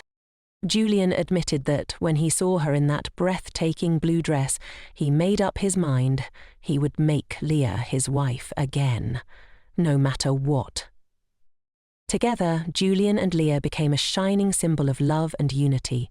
Their bond was so admired, it stirred jealousy among others. Rumours began to swirl that the combined strength of the Ranel and Riveron families was growing too powerful. Some even claimed the Hardy Kingdom felt threatened by their alliance. Julian was confident the Queen wouldn't fall for such baseless gossip. Despite the occasional challenge or rough day, Julian and Leah's love endured. As long as they had each other, their happiness felt unstoppable. Leah's 37th birthday was a grand affair. They were en route to Riveron Island for the celebration and to renew their wedding vows. Leah was filled with gratitude for the years, the love, the life they'd built. But their joy was short-lived.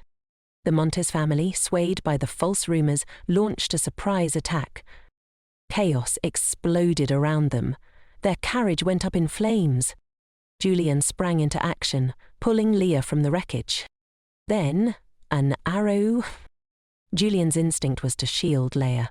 In doing so, he was struck by a volley of arrows.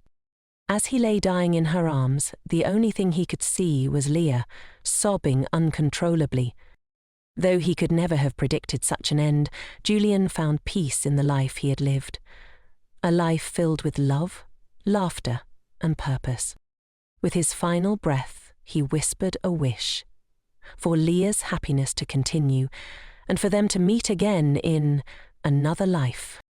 Duke Julian Ranel passed away at the age of 42. He had lived and loved deeply. 2 years had passed since Leah had withdrawn from the world. In the beginning, after Julian's death, she'd made an effort to engage with others, doing her best to honour the happy life he had wished for her, but staying confined to her home had become unbearable. So she ventured out. Unfortunately, the people she met didn't offer much comfort. They kept trying to set her up with their sons or cousins, some with reputations for tempers that flared like wildfires. Leah couldn't help but wonder bitterly, why were all these men still alive, while Julian was gone? She declined every offer. Again. "I'm waiting for Julian," she would say. "He'll find his way back to me." It wasn't long before rumours began circulating around the city, people whispering that Leah had lost her mind. After that, she stopped going out entirely. She spent most of her days in the home she and Julian had once shared, replaying their memories like sacred tapestries. She clung to one hope above all, that maybe, just maybe, she had eaten that cursed peach. She couldn't remember clearly, but she wanted to believe she had. Bella kept sending letters, checking in regularly, and reminding her that her birthday was coming up in June. Taking it as a sign, Leah finally decided to return to Riveron for the first time in years. The journey itself was quiet. Nothing remarkable happened along the way. When she arrived, she spilled everything to Bella. The whole peach saga, her uncertainty about whether she had eaten it, the ache that life felt like it had come full circle, and how, after everything, it all felt hot. Bella, ever the gentle-hearted worrywart, didn't press. Instead, she invited Leah to join the family for her birthday celebration. Everyone gathered. Parents, siblings, nieces, nephews, and a crowd of lively children who reminded Leah of Alina, the daughter Julian used to speak of from another life, a child Leah had never actually met. That night, Leah's sisters burst into her room for an impromptu sleepover. Bella reassured her that better days were coming. Deep down, Leah wasn't sure whether she'd eaten that peach, but she still held on to the hope that memory, shaped by love, could become something real. The next morning, sunlight streamed through the windows. Bella greeted her cheerfully, "Happy birthday!" Without hesitation, Leah leapt out of bed and dashed outside, leaving Bella startled by her sudden energy. She was 17 again. And there, waiting in the morning light, stood Julian, clutching a peach, tears in his eyes. Overcome, Leah ran to him and told him everything, how she had tasted the Ranel peach, how she remembered the walnut tree. The moment she mentioned it, Julian froze. And just like that, after all they had endured, they found each other again. A future of limitless time stretched before them, a future they would face side by side. With Leah's sisters in town, the house was full of laughter and chaos. But one evening, as Leah gushed about her wonderful husband, her sister Beth asked a surprising question. "Is there even one tiny thing you're not thrilled about?" It was a light-hearted tease, but it lodged in Leah's mind. That night, wandering the halls, Leah stumbled upon Julian's secret room, a space where he had stored keepsakes from all their past lives. While Julian found comfort in it, Leah began to feel a pang of jealousy. He seemed to spend more time there than with her. Later, lying awake in bed, Julian noticed her restlessness and asked what was wrong. Leah hesitated, then asked, almost impulsively, if they could get rid of the room. "It feels like you're closer to the versions of me that I don't even remember," she admitted. Julian listened quietly, then took her hand. He explained that every one of those lives, whether she remembered them or not, was filled with her. In every life, she was his constant. From that day on, they made a tradition of visiting the room together. They would talk about the objects and the stories behind them. Many were tinged with sadness, but they also carried laughter and deep affection. Leah began to hope that, someday, when they were old and ready to say goodbye, they might draw their final breath in that very room, surrounded by all the lives they had loved through. Still, Julian noticed Leah's recent sleep troubles and grew concerned. He reached out to his friend Edmund for advice and brewed calming tea for her. But the moment Leah caught the scent, she fled. Worried, Julian even called in a doctor, only to hear there was nothing physically wrong. Eventually, Julian sat Leah down. "What's keeping you up at night?" he asked. Leah, her voice quiet, finally admitted, "I'm afraid it's all a dream, that I'll wake up and you'll be gone again." Julian pulled her into his arms, holding her close. "It's real," he whispered, "and I'm here, with you." She looked up at him, eyes searching. "Are you happy?" she asked.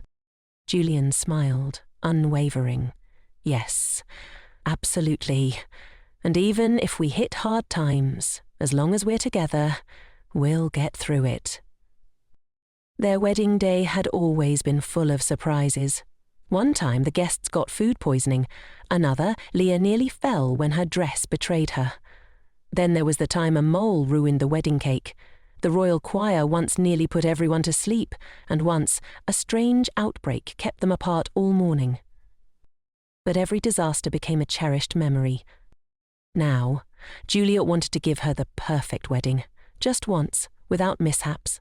So he visited Callan, determined to make Leah's childhood dream come true. He handed over a sketch Leah had drawn as a little girl, a vision of her perfect wedding.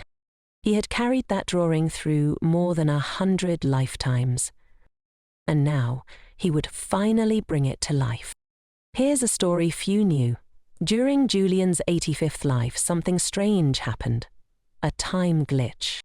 Instead of waking up in the Queen's palace, he found himself back with Edmund, except Edmund looked much younger. Julian realized he'd returned to his 17-year-old self, the same age he was when Leia had been just 11. Without hesitation, he rushed to find her. He peeked into her room and found her sick with a cold. Quietly, he sat beside her and gently rested a hand on her forehead. That one gesture brought a tiny smile to her lips. The next morning, he woke up back in the palace, as if nothing had happened, just a glitch in time. But for Leah, that tender moment had never left her memory. And now, back together once more. With all their years, their lives, their memories behind them, they finally had the chance to build the future they'd always dreamed of. Together. Always.